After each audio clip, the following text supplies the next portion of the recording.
नमस्कार विद्यार्थी मित्रों, सुप्रभात। मैं सीपी सर आप लोगों को YouTube चैनल में स्वागत करते हैं।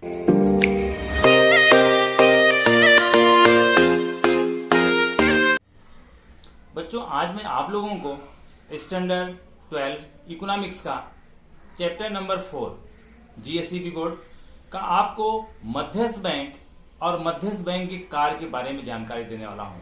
मध्यस्थ बैंक क्या है, मध्यस्थ बैंक के कौन कौन से कार्य होते हैं, आप लोग देख रहे होंगे बोर्ड पर लिखा गया है मध्यस्थ बैंक।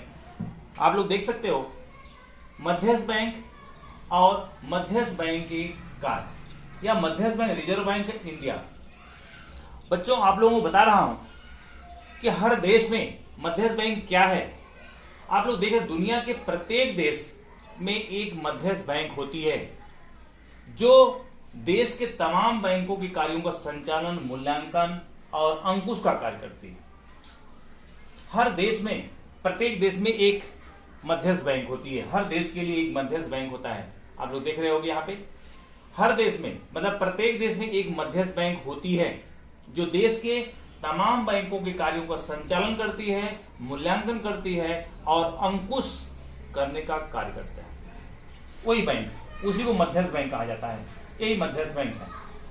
और शास्त्री आरपी कैंट का नाम आप लोग जानिए। आरपी कैंट के अनुसार ऐसी संस्था जो देश के सामान्य हित के लिए अर्थन में मुद्रा के भंडार का विस्तरण करती है और संकुचन का काम करती है, उसे मध्यस्थ बैंक कहते हैं।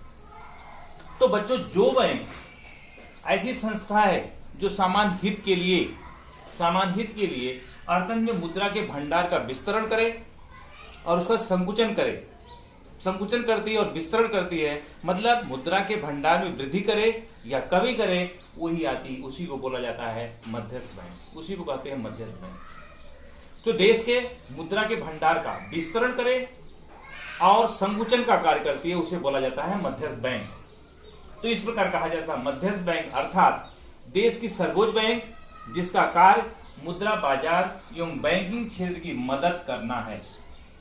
क्या होता है? देश की सर्वोच्च बैंक जिसका कार्य मुद्रा और बैंकिंग क्षेत्र की मदद करना, नियंत्रण एवं प्रोत्साहन देना और देश के हित के लिए मौद्रिक स्थिरता बनाए रखना अर्थात मध्यस्थ बैंक। उसी को मध्यस्थ बैंक कहते हैं बच्चों। तो मध्यस्थ बैंक आप लोग जान गए। मध्यस्थ बैंक क्या होता है? मध्यस्थ बैंक का काम होता है, सर्वोच्च बैंक है जो मुद्रा बाजार एवं बैंकिंग क्षेत्र की मदद करना है, नियंत्रण करना है, प्रोत्साहन देना है और देश के हित के लिए मौद्रिक स्थिरता प्रदान करना है, तो उसे मध्यस्थ बैंक कहते हैं।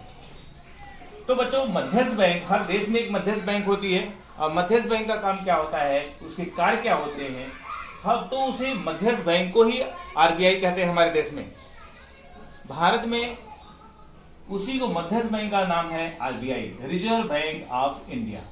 तो रिजर्व बैंक ऑफ इंडिया की स्थापना कब हुई थी? रिजर्व बैंक ऑफ इंडिया की स्थापना, आरबीआई की स्थापना 1 अप्रैल 1935 को हुई थी। 1 अप्रैल 1935 का रिजर्व बैंक की स्थापना किया गया था। एक कंपटीशनों में पूछा जाता है क्वेश्चन। दूसरा है, क्या पॉइंट है इसका? आरबीआई की राष्ट्रीयकरण 1 जनवरी 1949 को हुआ था। राष्ट्रीयकरण कब हुआ था? 1 जनवरी 1949 को। धारा 1934 के अनुसार आरबीआई का राष्ट्रीयकरण 1 जनवरी 1949 को हुआ था और आरबीआई की स्थापना 1 अप्रैल 1935 को की गई थी। ये रहा है आपका आरबीआई के मुख्य बात।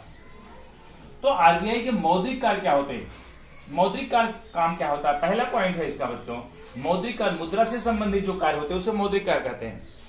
मुद्रा से संबंधित कार्य जो होते हैं उसे मौद्रिक कार्य के रूप में जाना जाता है। इसमें पहली पॉइंट है चलन मुद्रा निर्गमित करने का काम।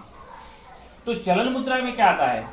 चलन मुद्रा में जैसे रुपए, सिक्के, ये सब चलन मुद्रा निर्गमित करने का काम होता है। तो 2 रुपए से लेकर के 2000 तक की नोट का निर्गमन करने का काम कौन करता है? आरबीआई करता है। तो आरबीआई 2 रुपए से लेकर के 50 रुपए, 20 रुपए, 10 रुपए, 100 रुपए, 500 रुपए और 2000 रुपए तक का नोट का चलन का निर्गमित करने का काम, मतलब छापने का काम। निर्गमित करने का मतलब होता है इसमें छापने का काम कौन करता है? आरबीआई करता है। आरबीआई का काम क्या होता है? चलन मुद्रा को निर्गमित करने का काम होता है इसका।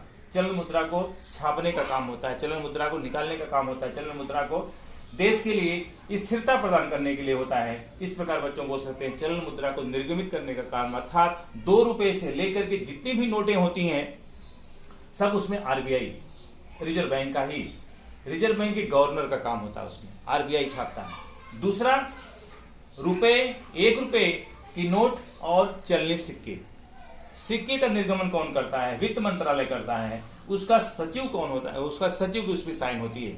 तो 1 रुपए की नोट पर किसकी साइन होती है, किससे हस्ताक्षर होते हैं बच्चों?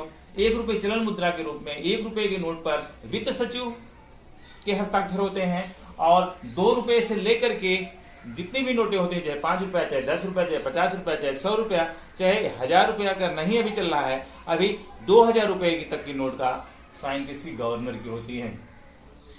तो इस समय प्रेजेंट टाइम में भारत के गवर्नर कौन है? शशिकांत दास। तो बच्चों ये रहा है आपका चलन मुद्रा निर्गमित करने का काम उसका होता है। दूसरी पॉइंट है इसका मौद्रिक कार्य। आरबीआई के मौद्रिक कार्य में सरकार के बैंक के रूप में कार्य, क्योंकि सरकार का बैंक होता है, सरकार की भी बैंक है ये, क्योंकि चाहे राष्ट्रीय बैंक हो चाहे सरकारी, ये राज्य सरकार और केंद्र सरकार दोनों की बैंक के रूप में काम करती है। राज्य सरकार की भी बैंक है और केंद्र सरकार की भी बैंक है। यह एजेंट के रूप में काम करती है, एजेंट के रूप में सहायता देती है, प्रोत्साहित करती है। सरकार बैंक के रूप में काम करती है और इसमें क्या करती है? इसमें यही करती है कि इस राज्य सरकार और केंद्र सरकार की दोनों बैंक है, मुद्रा का निर्गमन करना, एजेंट के रूप में सहायता करना, एजेंट के रूप में मदद करना, मुद्रा की कमी को पूरा करना। और दूसरा क्या करती है?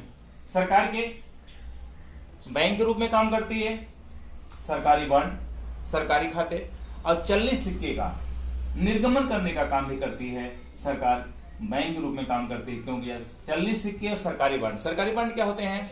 सरकारी बॉन्ड इसे कहा जाता है जैसे लोन वगैरह, जो कोई लेता है तो लोन देने का भी काम करती है, लोन दिलवाने का व्यापारिक बैंक को ऐसा सलाह देती है, सलाहकार के रूप में काम करती है, इसलिए व्यापारिक बैंक से लोन प्राप्त कर सकते हैं। सरकारी बॉन्ड, सरकारी खाते के जैसे होता है जनधन खाता इसके अंतर्गत ही आता है। आरबीआई के अंतर्गत जनधन खाता आता है। जनधन खाता और जो सरकार की जो योजनाएं हैं, पीएम किसान योजनाएं, प्रधानमंत्री सिंचाई योजनाएं, ऐसी योजनाएं जो हैं ये आरबीआई के अंतर्गत ही आती हैं। इस प्रकार से कहा जा सकता है सलाहकार के रूप में काम करती है और सरकार के बैंक के रूप में काम करती है। ओके, अब तीसरी पॉइंट है बैंकों के बैंक और अंतिम सहायक के रूप में कार्य। तीसरा काम होता है बच्चों इसका, बैंकों के बैंक के रूप में काम करती है। तो बैंकों का बैंक तो है ही, सभी व्यापारिक बैंकों की बैंक है, व्यापारिक बैंकों की सहायता करती है, व्यापारिक बैंकों की बैंक है, क्योंकि अगर उसको जरूरत पड़ती है मौद्रिक सहायता करती है, साख नियमन का काम करती है, जरूरत पड़ने पर उनकी आवश्यकताओं को मौद्रिक कोष में वृद्धि या कमी करने का भी काम करती है, क्योंकि सहायता करना, ब्याज की नीति, लोन के ऋण देने की नियम बनाती है, ऋण देने का नियम बनाती है, ऋण कितना देना चाहिए और ब्याज की दर निर्धारित करती है। इसलिए कहा जा सकता है कि बैंकों के बैंक के रूप में काम करके सहायता देती है। तो कितना ऋण, ब्याज की दर कितना निर्धारित करना है, ऋण निर्धारित करने का काम, ब्याज की दर निर्धारित करने का काम भी एक आरबीआई करती है। तो इस प्रकार से कहा जा सकता है ये बैंकों की बैंक है और साथ साथ अंतिम सहायता, और जरूरत पड़ने पर आर्थिक संकट के समय, मौद्रिक संकट के समय सहायता देने का भी काम करती है। ये सहायक के रूप में इसलिए इसको बोलते हैं कि मौद्रिक सहायक के रूप में काम करती है। अगली पॉइंट है बच्चों साख नियमन का कार्य। तो साख नियमन क्या होता है? साख नियमन उसे कहते हैं साख के नियम को, जैसे किसी बैंक का, एक बैंक के दूसरे बैंक की अगर मुद्रा की जरूरत पड़ती है, किसी व्यापारिक बैंक को मुद्रा की जरूरत पड़ती है, मुद्रा की आपूर्ति में वृद्धि चाहिए तो मुद्रा की आपूर्ति में वृद्धि करती है, मुद्रा की आपूर्ति को बढ़ाती है, उसकी साख को बढ़ाती है, क्योंकि क्रेडिट जब बढ़े उसकी सिक्योरिटी में वृद्धि करती है, और सिक्योरिटी में वृद्धि करने का उसका यही उद्देश्य होता है कि वहां के लोगों की, जनता को, ग्राहकों की आवश्यकताओं को पूरा किया जा सके। तो साथ में सहायक साख नियमन काम करती है, क्योंकि मुद्रा की पूर्ति जब बढ़ती है, किसी बैंक की जब साख बढ़ती है तो मुद्रा की पूर्ति बढ़ती है।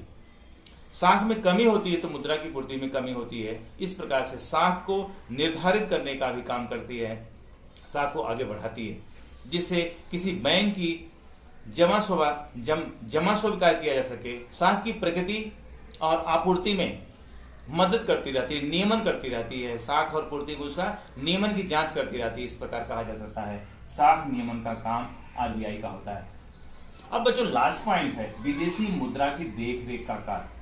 तो विदेशी मुद्रा का जो दूसरे देशों से मुद्रा हमारे देश में आती है, भारत में आती है, इसका विनिमय दर निर्धारित करने का काम इसका होता है।